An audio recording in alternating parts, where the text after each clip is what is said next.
ہارون رشید صاحب، آپ نے جب یہ پریس کانفرنس دیکھی، آپ کیا سمجھتے ہیں اس کو کس پیرائے میں لیا جائے؟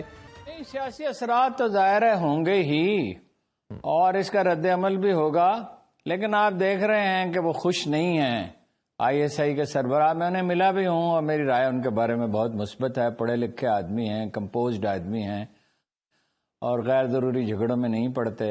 آئی ایس پی آر کے جنرل صاحب بھی ہیں، وہ بھی بجھے ہوئے تھے، بہت یعنی ہرٹ ہوئے ہیں، وہ محسوس ہوتا ہے، اور وہ اپنی پوزیشن کی وضاحت کرنا چاہتے تھے۔ ظاہر ہے کچھ جوابی دباؤ بھی پیدا کرنا چاہتے تھے۔ میں نے خان صاحب سے کہا تھا، اور ویسے کہتا ہی رہتا ہوں کہ یہ جو آپ کے حامی ہیں، کارکن نہیں، کارکن کم ہیں جو اتنے غیر ذمہ دار ہے، اور اندرون ملک تو لوگوں کو ظاہر اندیشہ بھی ہوتا ہے کہ بھی سزا بھی مل سکتی ہے۔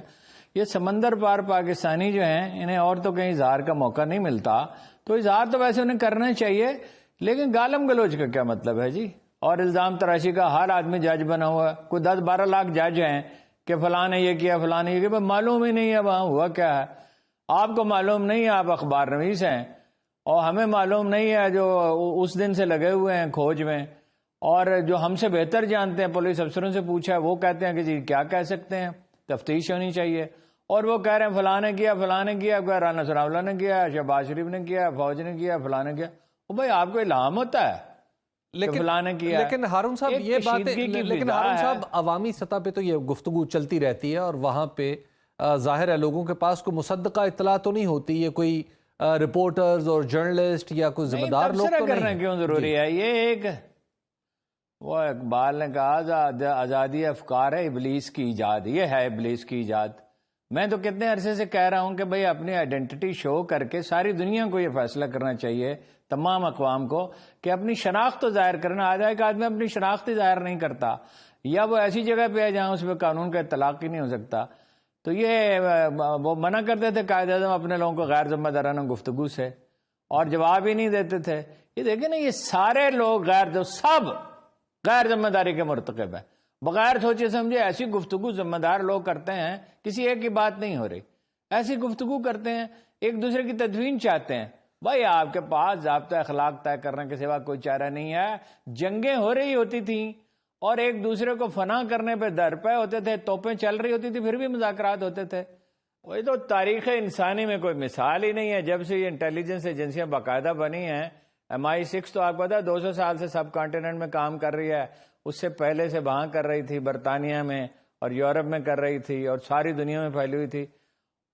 یہ باقی خفیہ ایجنسیاں بھی دمن امریکہ، فرانس، جاپان، اٹلی، انڈیا، اسرائیل، کبھی کوئی آدمی سامنے نہیں آتا۔ جناب والا، آپ کو پتہ ہے جنرل کیانی سے میں ملتا رہتا تھا، اور جرنلسٹوں کو بھی وہ بلاتے تھے، خاموشی سے بات کرتے تھے۔ ہم نے تنہائی میں انہیں کبھی کسی کے بارے میں بہت شاذ و نادر ہے تبصرہ، بارے میں خلاف تو چھوڑ ہی دیں، بات ہی نہیں کرتے تھے۔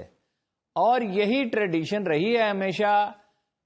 کوئی آئی ایس آئی چیف جو ہے جنرل حمید گل سے پہلے، وہ اس وقت ایک نیا دور شروع ہو گیا، تو وہ کبھی اس کا نام ہی نہیں پتا ہوتا تھا۔ کسی نے جنرل اختر کا نام سنا تھا، یا ان سے پہلے جنرل اکرم کا کسی نے نام سنا تھا؟ ہم جانتے ہی نہیں تھے۔ اور یہ کبھی دنیا کی تاریخ میں یہ واقعہ پیش نہیں ہے۔ اور یہ جو موقف جس کا سیاست سے تعلق ہو، وہ ضروری نہیں ہے کہ وہ پریس کانفرنس کی جائے۔ وہ تو دیکھیے نا، CIA بھی کرتی ہے، پینٹاگون بھی کرتا ہے، پریزیڈنٹ ہاؤس بھی امریکہ کا کرتا ہے۔ کسی جرنلسٹ کو جس کی کوئی ساکھ ہو، اس کو بریف کر دیتے ہیں، اور اس میں سے جو چیز وہ صحیح سمجھتا ہے اپنے پیرائے میں لکھ دیتا ہے۔ بھائی تحمل کی ضرورت ہے۔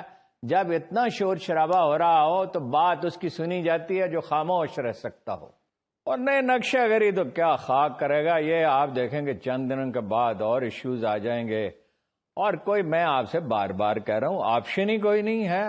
شیخ مجیب الرحمان جیتا تھا 7 دسمبر 1970 کو، 52 برس کے بعد بھی اس کی بیٹی اقتدار میں ہے۔ آپ بھٹو صاحب کو جو ہے وہ ہو گئی، اور 2008 میں بھی ان کی لیگیسی جو ہے وہ کامیاب رہی۔ بے نظیر کو قتل کیا، اس کے بھی نتائج نکلے۔